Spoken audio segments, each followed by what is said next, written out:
আমাদের স্বপ্ন বলতেই কিছু নেই, আজ আমাদের অস্তিত্ব বলতেই কিছু নেই। আজ আমরা এমন একটা অবস্থা, এমন একটা পরিস্থিতিতে, যে অবস্থা থেকে আমাদের দিকে কেউ তাকায় না। আর যদি আমরা গর্ততে পড়ে যাই, সে যদি কোনো ব্যক্তি থেকে সে গর্ততে পড়ে থাকে, তাকে তোলার প্রয়োজন নেই।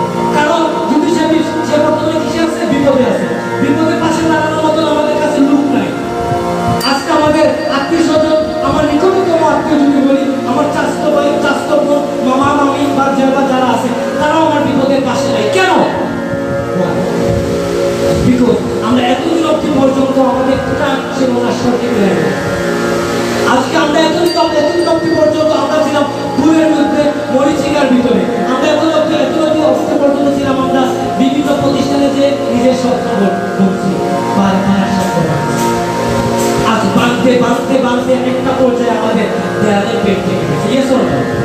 আজকে আমাদের যাওয়ার রাস্তা। আমরা মনে করি মৃত্যু হচ্ছে আমার প্রকৃত সুখ। যদি মারা যেতে পারি, হয়তো আমি বেঁচে যেতে পারি। আজকে আমাদের জিনিস লেভেলটা হচ্ছে এই লেভেল। আমি তাদের উদ্দেশ্যে করে বলবো, যারা এই পৃথিবীতে অসংখ্য মানুষ সুসাইড করে মারা গেছে, আমি যে কথাগুলো বলতেছি ঠিক সারা ওয়ার্ল্ডের পরিসংখ্যান দিচ্ছি।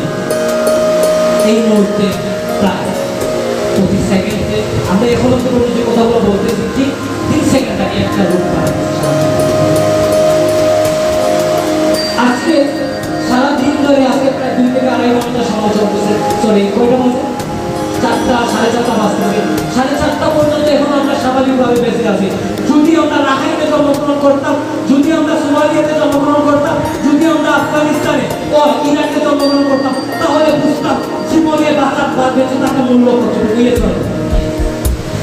আজকে আমরা দিব্যি শ্বাস প্রশ্বাস নিয়েছি, দিব্যি মাটিতে করে চলতেছি, কিন্তু এজ এ রেজাল্ট কিছু করতে পারতেছি না। আজকে মনে করি যে ফ্যামিলিতে জন্মগ্রহণ করেছি, যে দেশে জন্মগ্রহণ করেছি, আসলে এই দেশে জন্মগ্রহণ না করে যদি ইউকেতে জন্মগ্রহণ করতাম, হয়তো আমার জীবনমান আরো ভালো থাকতো। আমি বলবো আপনার ধারণাটা রং, আপনার এই ধরনের মন মানসিকতা রং। কারণ এমন একটা দেশে জন্মগ্রহণ করেছেন, অলরেডি আমাদের আদালতের মোহাম্মদ আউলা স্যার বলে গেছেন, এই দেশ হচ্ছে সম্পদে ভরপুর। সেই সম্পদটাকে আমরা ইউটিলাইজ করতে পারি না। সেই সম্পদটাকে কিভাবে ব্যবহার করতে, আমি যে নিজে একটা সম্পদ, অলরেডি সকালের একটা আলোচনায় আমরা বলতেছিলাম, আমাদের যারা বোর্ড মেম্বার ছিল সবাই আড্ডা দিতেছিলাম, যে হঠাৎ করে ওনার ওয়াইফকে বললেন আমাদের একজন মেম্বার, যে যদি কোনো জনরত্ন ভান্ডারে আমাকে তালা দিয়ে রাখা হয়, তাহলে তুমি কত অবস্থায় কি করবে? সে বলতেছে কিছুই না, প্রথম তালা বাঁধবো, যে স্বর্ণ বা রূপ আছে বা যে হীরা মান্না জহর আছে এগুলো আমি নিয়ে নিব। তখন বললেন, ওই ব্যক্তি প্রশ্ন করে, আমাদের ছিলেন, প্রশ্ন করলেন, আচ্ছা এর চেয়ে দামি কি ছিল? তো বলতেছে এর চেয়ে দামি হচ্ছে হীরা, হীরা। তখন ওই ব্যক্তি আমাদের মেম্বার বললেন, কোর্ট মেম্বার বললেন, আরে দেব সবচেয়ে মূল্যবান জিনিস হচ্ছে আমি, কারণ আল্লাহ তাআলা আমাদেরকে এমনভাবে সৃষ্টি করছে, আমরা যত বড় হিংস্র মানব হোক না কেন, যত বড় হিংস্র পশু হোক না কেন, তাকে আমরা নিয়ন্ত্রণ করতে পারি।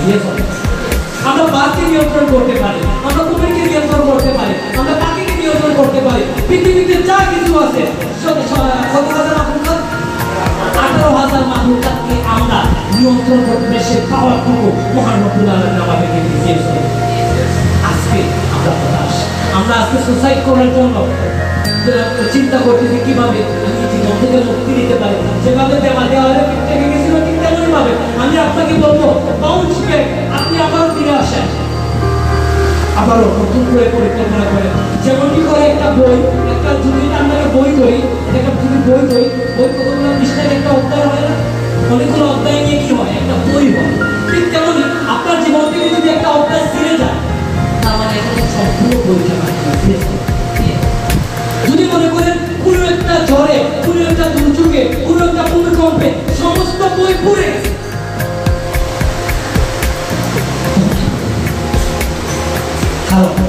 আপনি আবার নতুন করে থাকতে পারবেন, ছাপাইতে পারবেন। যেরকম ফটোকপি করানো করেছে, আবার নতুন করে একটা বই